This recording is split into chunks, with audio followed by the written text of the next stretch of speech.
The crystal glass slipped from my trembling fingers. Everything happened so fast. One moment I was pouring tea at Mrs. Bianca Cole's fancy dinner party, and the next, hot liquid was spreading across her expensive white gown.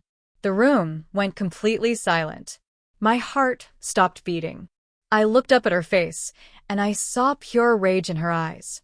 Before I could apologize, her hand flew across my face. The slap echoed through the dining room like thunder. My cheek burned with pain and embarrassment. All the rich guests stared at me. Some gasped. Others laughed quietly behind their hands. Bianca's daughter, Zara, giggled the loudest from her seat. I wanted to disappear into the floor. Mr. Victor Cole, my boss, looked away quickly. His face turned pale, and I saw something strange in his expression. Was it guilt? I blinked back tears. I refused to cry in front of these people.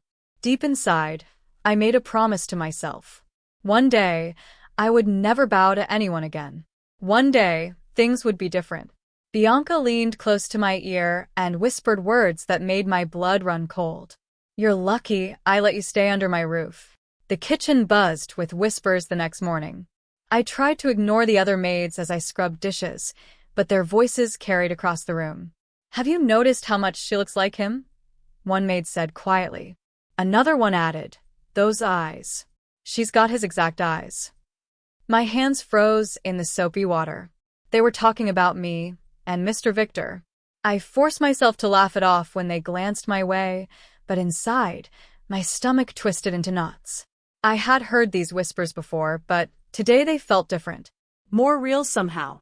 Later that afternoon, Mr. Victor found me cleaning the hallway. He stopped and asked if I was all right after last night. His voice was gentle, concerned. I noticed his hands were shaking slightly. I told him I was fine, even though I wasn't. Our eyes met for just a moment, and something unspoken passed between us. Then I heard footsteps. Mrs. Bianca stood at the end of the hallway, watching us with cold, suspicious eyes. The temperature seemed to drop. Mr. Victor walked away quickly, without another word. Mrs. Bianca's fury was worse than any slap. She called me into the living room that evening, her face twisted with jealousy and anger. She accused me of terrible things, saying I was flirting with her husband. I tried to defend myself, but she wouldn't listen to a word. Her punishment was cruel and calculated. She made me kneel on the hard marble floor and told me to stay there all night. No pillow, no blanket, nothing. The cold stone bit into my knees as hours passed. The house grew quiet and dark around me. Everyone else was asleep in their warm beds while I suffered alone. My knees ached terribly, but the pain gave me time to think. I remembered my mother, who died when I was young. She used to hold my face in her soft hands and tell me stories. One thing she said always stayed with me. "Your father will find you one day, Nia. He will." I never understood what she meant. My mother never told me who my father was. In the darkness of that long night, I whispered to myself, "Who is my father?" Cleaning Mr. Victor's study became my regular duty. I was careful with every item, dusting shelves and organizing papers exactly as he liked them. One afternoon, while vacuuming under his massive desk, something small and silver caught my eye. It was a key, lying half-hidden beneath a pile of folders. My curiosity got the better of me. I picked it up and looked around the room. Where did this key belong? My eyes landed on a drawer I had never been able to open before. My heart pounded as I inserted the key. It fit perfectly. The drawer slid open with a soft click. Inside, I found an old photograph, yellowed with age. The image showed a younger Mr. Victor standing beside a beautiful woman. She held a baby in her arms. The woman looked familiar somehow. I studied the baby's face closer. Those eyes. They were the same eyes I saw in the mirror every day. My breath caught in my throat. My hands started shaking. Suddenly, I heard footsteps approaching down the hallway. The door handle turned. Mr. Victor's voice called out, "What are you doing here?" I couldn't hide what I had found. The photograph was still in my trembling hands when Mr. Victor entered. His face went white when he saw what I was holding. For a long moment, neither of us spoke.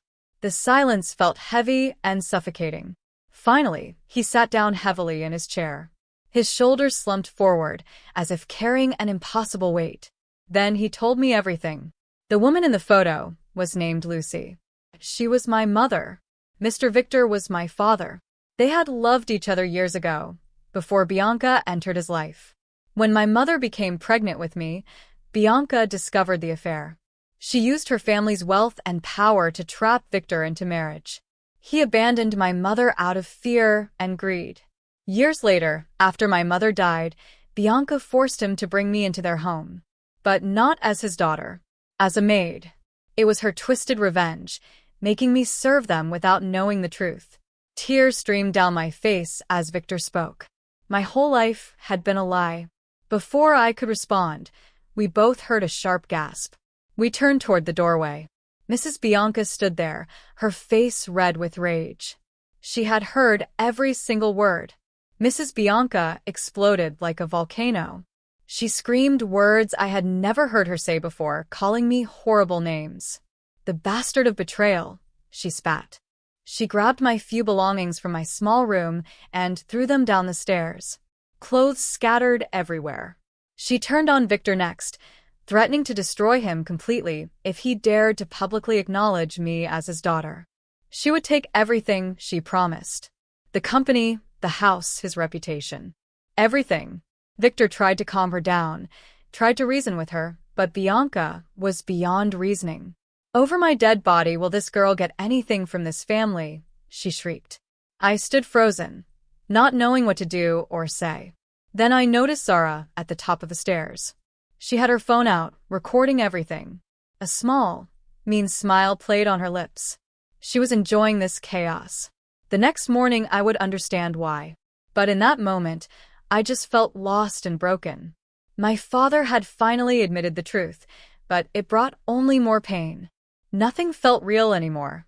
I woke up to notifications exploding on my old phone. Somehow, overnight, my entire life had become public. Zara had posted the video online with a caption that read, "Rich CEO admits Maid is his secret daughter." The internet went crazy. Millions of people watched, shared, and commented. Some people felt sorry for me. Others called me names. The Cole family's perfect reputation shattered into pieces within hours. News reporters gathered outside the mansion gates like hungry wolves. Camera flashes lit up the windows. Bianca blamed me for everything, screaming that I had ruined their family. She acted as if I had planned all of this. I couldn't take it anymore. That night, I packed a small bag and slipped out through the servants' entrance. I ran into the darkness, not knowing where to go. The streets were cold and empty. I kept walking until I reached the poor neighborhood where I had lived with my mother long ago. Everything looked the same, but felt different. I found an old abandoned building and sat down exhausted. Then I heard footsteps behind me. Someone had followed me. I turned around slowly, my heart racing with fear. The figure stepped into the dim streetlight. It was an old woman with kind eyes and a warm smile. "Nia?" she asked softly. "Little Nia?" I recognized her immediately. Angela had been my mother's closest friend. She took me to her small house and gave me hot food and a clean place to sleep. Over the next few days, she told me stories about my mother that I had never heard before. She explained how my mother, Lucy, had met Victor when they were both young and full of dreams. He had promised to marry her. They were genuinely in love. But then Bianca came along with her rich family and powerful connections. She trapped Victor with money and threats. He was weak and chose wealth over love. My mother was heartbroken but never spoke badly about him. She raised me alone until she got sick and died. One evening, Angela brought out a dusty old box. "Your mother left this for you," she said gently. "She told me to give it to you when the time was right. It's your birthright." My hands shook as I reached for the box. Inside the box, I found papers that changed everything. The first document was my birth certificate. Right there, in clear writing, it named Victor Cole as my father. My mother had made sure the truth was documented, even if no one believed her. There were also old letters, written in my mother's delicate handwriting. One letter was addressed to Victor, begging him to do right by her child. She asked him to acknowledge me, to give me the opportunities one deserved. She never got a response. Reading her words made me cry. She had suffered so much because of his cowardice. But she had also been smart. She had kept evidence, proof of everything. As I held these precious documents, something inside me shifted. The sadness and fear transformed into determination. I was tired of being a victim, tired of hiding, tired of being treated like I didn't matter. These people had taken everything from me, even my identity. But now I had proof. I had power. I stood up and looked at myself in Angela's cracked mirror. "They'll see me again," I said firmly. But not as a maid. 3 weeks later, I returned to the Cole mansion. But I was different now. I wore a simple but elegant dress that Angela helped me buy. My hair was styled neatly. I walked with my head held high. The security guard at the gate didn't recognize me at first. When I stated my name, his eyes widened in shock. The whole household was in chaos when I walked through the front door. Servants stopped working to stare.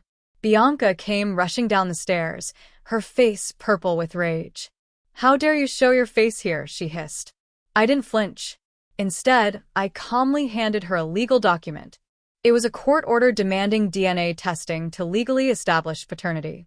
Zara laughed from the living room. "This isn't a movie, girl," she mocked. "You think you can just walk in here and—" She stopped talking when my lawyer entered behind me. He was professional and serious. He placed a sealed envelope on the coffee table. "The DNA test results," he announced. "Mr. Cole already submitted his sample voluntarily last week." The room fell silent. Victor stood in the corner, looking older and tired. The envelope sat there like a bomb waiting to explode. Bianca's hands shook as she tore open the envelope. Her eyes scanned the document quickly. The paper slipped from her fingers and floated to the floor. The test confirmed it with 99.9% certainty. I was Victor Cole's biological daughter. Bianca let out a strange sound and collapsed onto the sofa. Someone called for water. Zara stood up so fast her chair fell over. She stared at me with pure hatred before storming out of the room. Victor approached me slowly. Tears rolled down his cheeks. "I should have claimed you years ago," he said, his voice breaking with emotion. "I was a coward." "I'm so sorry, Nia." "Please forgive me." I looked at this man who was my father. Part of me wanted to forgive him, to feel the love I had missed all my life. But another part of me remained cold and angry. He had watched me suffer. He had let his wife humiliate me daily. He had prioritized his comfort over my dignity. I stepped back when he tried to touch my shoulder. "You don't get to claim me now," I said coldly. "Not after everything." The pain in his eyes was obvious, but I felt nothing. The scandal grew bigger every day. The company's board of directors called an emergency meeting. They wanted to remove Victor as CEO because the drama was affecting business. Investors were nervous. Stock prices were falling. The Cole family name was becoming toxic. I received an unexpected invitation to attend the board meeting. My lawyer advised me to go. When I walked into that boardroom, every powerful person turned to look at me. I felt small at first, but then I remembered everything I had survived. I was stronger than they knew. Bianca tried to speak against me, but I had done my homework. I presented documents showing illegal fund transfers that Bianca had made over the years. She had been stealing from the company, hiding money in secret accounts. The board members' faces changed from skepticism to shock as they reviewed the evidence. Victor looked stunned. He had no idea what his wife had been doing. After 2 hours of intense discussion, the board chairman stood up. He announced their decision. Victor would step down temporarily. And I, Nia Cole, would serve as acting chief operating officer until things stabilized. The room erupted in chaos. Nobody had expected this. Bianca's revenge was swift and vicious. Within days, private emails appeared in newspapers and online gossip sites. She leaked personal information, trying to paint me as a gold digger and a liar. She hired expensive lawyers to frame me for fraud. Anonymous sources claimed I had forged documents. The media attention became overwhelming again. But Bianca made one crucial mistake. The investigation she demanded backfired completely. Forensic accountants discovered even more evidence of her corruption. Shell companies, fake invoices, bribery, everything. The authorities had no choice but to act. I was at the office late one evening when I got the news. Police had arrived at the Cole mansion during one of Bianca's fancy parties. All her rich friends watched as officers led her away in handcuffs. The scene was captured on dozens of phones and immediately went viral. I felt no joy watching the footage. Just a strange, hollow relief. Justice had finally come. Victor called me that night. His voice sounded broken. "I never knew the extent of what she was doing," he said quietly. "I'm sorry you had to fight this battle alone." I hung up without responding. Sorry wasn't enough anymore. Zara became my new enemy. She blamed me for destroying her family and her mother's arrest. She screamed at me in the office hallway, calling me names and making threats. Security had to escort her out. But Zara was clever and determined. She teamed up with her mother's lawyer to contest everything: the DNA results, the inheritance, my new position. They filed lawsuit after lawsuit, trying to overwhelm me with legal battles. One night, I stayed late at my new office, reviewing financial reports. I didn't know that Zara had bribed a security guard to let her in. She snuck down the hallway with a hidden camera, trying to catch me doing something wrong. She wanted evidence to use against me. But she didn't know that I had already upgraded the security systems. Every corner, every hallway, every room had cameras now. The next morning, my security team showed me the footage of Zara creeping around after hours. She had even tried to access my computer.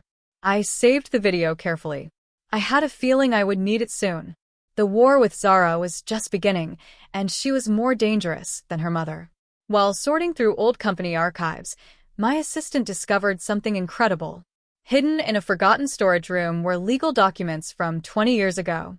Among them was a second will, written by Victor's father before he died. This document stated clearly that Lucy, my mother, was entitled to 30% of the company's shares. She had worked with Victor's father on a crucial project that saved the company. As payment and recognition, he had promised her these shares. But the will had been buried and forgotten, probably by Bianca. My mother never knew about this inheritance. She had died poor, struggling to feed me, while her rightful fortune sat in a dusty storage room. I felt rage burning in my chest. How much had been stolen from us? How different would our lives have been? I made copies of every document and called my lawyer immediately. "We're taking this to court," I told him firmly. "I want everything that belonged to my mother. Everything they stole from her." He warned me that this would be a long, difficult battle. The Coles would fight back hard. I didn't care. I was ready for war. The courtroom was packed with reporters, lawyers, and curious observers. Cameras weren't allowed inside, but I knew everything would be reported within minutes. I sat at the plaintiff's table, wearing a professional suit that made me look older and more confident. Across the room, Zara glared at me with pure hatred. Victor sat between his lawyers, looking tired and defeated. When my turn came to present evidence, I stood up calmly. I showed the court the hidden will, explaining how it had been deliberately concealed. I presented documentation of Bianca's theft and fraud. I detailed every humiliation I had suffered while living as a maid in my own father's house. The judge listened carefully to everything. Zara's lawyers tried to discredit the documents, claiming they were old and possibly forged. But forensic experts confirmed everything was authentic. As the day wore on, I could see Bianca's empire collapsing publicly. Her crimes were being exposed in detail. Then, just as my lawyer finished his closing argument, there was a commotion on the other side of the courtroom. Victor suddenly grabbed his chest. His face turned gray. He collapsed forward onto the table. Someone screamed. Paramedics were called. The hospital waiting room smelled like disinfectant and fear. Despite everything, I couldn't leave. Victor was my father, and he was fighting for his life. The doctors said he had suffered a major heart attack. The stress had been too much for him. I sat by his bedside, in the intensive care unit. Machines beeped steadily, tracking his heartbeat. His face looked pale and old under the harsh lights. For the first time in weeks, I felt something other than anger toward him. Maybe it was pity. Maybe it was love. I wasn't sure anymore. After 2 days, Victor finally woke up. His eyes focused on my face, and tears immediately started flowing. "Forgive me, Nia," he whispered weakly. Please. I was wrong about everything. I chose money over love. I chose comfort over courage. I failed your mother, and I failed you. I held his hand gently. Before I could respond, the door opened. Zara walked in, her face unreadable. She looked at her father in the hospital bed, then at me. "He changed the will last night," she said quietly. "Before the heart attack. His lawyer came here. He left everything to you, Nia. Everything." Recovery was slow, but Victor eventually returned home. The mansion felt different now, quieter and sadder. Bianca was in prison awaiting trial. Zara rarely visited. I had moved into a hotel, refusing to live in that house anymore. One night, I received a frantic call. The mansion was on fire. I raced there with my heart pounding. Fire trucks surrounded the property. Flames ate through the east wing. Firefighters worked desperately to control the blaze. Someone told me that Bianca had escaped from the prison transport vehicle earlier that evening. She had come to the mansion and started the fire herself. Security cameras caught everything. She had been screaming, "If I lose everything, so will you." I pushed past the barriers and ran inside. Victor was still in there, too weak to escape on his own. I found him in his bedroom, surrounded by smoke. Together, we made it out just before the ceiling collapsed. Later, police arrested Bianca again. This time there would be no bail. As I sat wrapped in a blanket, watching the mansion burn, a journalist approached me carefully. "Your story is inspiring millions online," she said softly. "People see you as a symbol of justice and strength." The offers started pouring in. A major investor wanted to partner with me on a new business venture. Fashion brands wanted me as their spokesperson. Book publishers offered huge contracts for my story. Everyone wanted a piece of the Cinderella Maid who became an heir. I turned down most of the offers. I didn't want to be famous for being a scandal. I didn't want to be defined by my suffering or my revenge. One morning, I met with a financial advisor to discuss my future. I had inherited everything: the company's shares, the remaining properties, money my mother should have received decades ago. I was rich now, truly rich, but money felt empty, without purpose. Then I remembered my mother's gentle hands and kind heart. She had always helped others, even when we had nothing. I made my decision. I called my lawyer and accountant together. "I want to start a foundation," I told them, "in my mother's name, for young women who are struggling, who need education and opportunities. Women who remind me of who I was." They loved the idea immediately. We started planning right away. This would be my real legacy, not revenge or wealth, but helping others rise. The foundation launch took place in a beautiful venue downtown. I invited everyone from wealthy donors to women from the slums where I had hidden. The room was filled with hope and excitement. When it was my turn to speak, I walked to the podium with my head held high. I talked about my mother, Lucy. I spoke about forgiveness, not because people deserved it, but because holding on to anger poisoned the soul. I discussed identity and knowing your worth even when others treat you as worthless.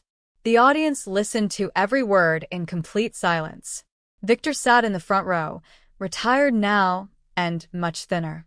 Tears streamed down his face throughout my speech. He had donated generously to the foundation, trying to make amends for his failures. After the ceremony, reporters surrounded me with questions. Photographers snapped pictures endlessly. I handled it all with grace, having finally learned how to navigate this new world. But what I didn't know was that Zara sat in her apartment, watching the coverage on television. Her face was dark with resentment. She whispered to herself, "This isn't over. I'll get back what's rightfully mine." She was already plotting her next move. Everything fell apart on a Tuesday morning. I arrived at the foundation office to find police cars outside. Officers were waiting to speak with me. Someone had hacked into the foundation's bank accounts and transferred thousands of dollars to private accounts. Anonymous tips claimed I was embezzling money, using the charity as a cover for theft. The media exploded again. Headlines screamed about the fraud heir. People who had supported me suddenly doubted everything. Donors threatened to pull their funding. I felt like I was drowning. My lawyer worked around the clock to prove my innocence. We hired cybersecurity experts to trace the hack. It took 2 weeks of intensive investigation, but finally we found the evidence we needed. CCTV footage from an internet cafe showed Zara accessing the foundation accounts using stolen passwords. She had learned enough about computers to frame me perfectly. Or so she thought. We presented everything to the police. The footage was clear and undeniable. Zara's face was visible on camera, her fingers typing on the keyboard at the exact time of the transfers. She was arrested at her apartment the next morning. Her revenge plot had failed completely, and now she would face serious criminal charges. The courtroom was much smaller this time. Zara stood before the judge, wearing an orange jumpsuit, her hair messy, and her eyes empty. The evidence against her was overwhelming. Her lawyer had advised her to plead guilty and hope for a reduced sentence. When the judge asked if I wanted to make a statement, I stood up slowly. Everyone expected me to demand the maximum punishment. Instead, I surprised them all. I don't want to press charges, I said clearly. The judge looked confused. My lawyer grabbed my arm, whispering urgently. But I continued, some people need mercy more than punishment. Zara has lost her mother to prison, her father to guilt, and her family name to scandal. She's lost everything already. Adding years in prison won't heal anyone. Zara's head snapped up. She stared at me with shock and confusion. I'm not saying what she did was okay, I continued. But I'm choosing to break the cycle of revenge. Someone has to. The judge decided on probation and community service instead of prison time. As Zara was let out, she broke down, crying completely. For the first time, she understood what she had truly lost while chasing things that never really mattered. Victor's health continued declining over the following months. The guilt and stress had taken their toll. He spent most days in a wheelchair, looking out at the garden. I visited him regularly now. Our relationship was complicated. I had forgiven him, but I couldn't forget. He seemed to understand that. One afternoon, he called his lawyers to the house. He told me he had made a final decision. He was selling his remaining company shares and donating the entire proceeds to my foundation. You built something beautiful from all this pain, he said, his voice weak but sincere. You built what I destroyed. Your mother would be so proud of you, Nia. We sat together in silence for a while. Then he took out an old locket from his pocket. I recognized it immediately. It had belonged to my mother. She wore it in the photograph I had found. She gave this to me the last time I saw her, Victor said. I've kept it all these years. It belongs to you now. A month later, Victor died peacefully in his sleep. He went holding my mother's locket. At his funeral, I gave a short speech about second chances and the importance of courage. Despite everything, I was grateful for the time we had reconciled, however brief. The reading of the final will took place in a law office downtown. The room was formal and cold. Only a few people attended, myself, Victor's distant cousins, some business associates, and surprisingly, Zara. The lawyer read through the document slowly. Victor had left small amounts to various charities and his staff. His cousins received token inheritances. Then came the major part. Everything else, the Cole estate, remaining properties, personal belongings, and controlling interest in the family company, went entirely to me. The cousins looked disappointed, but not surprised. Zara sat perfectly still, showing no emotion. After the reading ended, she approached me in the hallway. I don't expect you to forgive me, she said quietly. But I want you to know I'm trying to be better. Therapy helps. I nodded, appreciating her honesty. We would never be sisters, but maybe someday we could find peace. Outside the law office, reporters had gathered as usual. They shouted questions as I walked toward my car. I paused at the gates of the Cole estate later that day. These were the same gates I had scrubbed on my hands and knees as a maid. Now I owned everything beyond them. I looked up at the rebuilt mansion. I'm not the maid anymore, I whispered to myself. I never really was. A year passed like a beautiful dream. The foundation grew beyond my wildest expectations. We had helped hundreds of young women get education and job training. Some had started their own businesses. Others had gone to university. Their success stories filled my heart with joy that wealth alone could never provide. I was invited to speak at a major women's empowerment conference. The venue was massive, filled with thousands of people from around the world. As I walked onto that grand stage, I thought about how far I had come. From a maid scrubbing floors to a speaker inspiring others. My speech covered everything: surviving abuse, discovering truth, fighting for justice, and choosing forgiveness. I talked about my mother's strength and Victor's weakness. I discussed Bianca's cruelty and Zara's redemption. I was honest about my pain and my healing. As I reached my conclusion, the entire audience leaned forward. I paused, looking out at all those faces. Then I spoke my final line clearly and powerfully. They made me their maid, but destiny made me their heir. And I choose to use that inheritance to lift others up, just as my mother would have done. The room erupted. Everyone rose to their feet in thunderous applause. Cameras flashed like stars. And I stood there, finally free, finally whole, finally home. If you like this story, please like, comment, and subscribe to my YouTube page, True Revenge Moments, for more.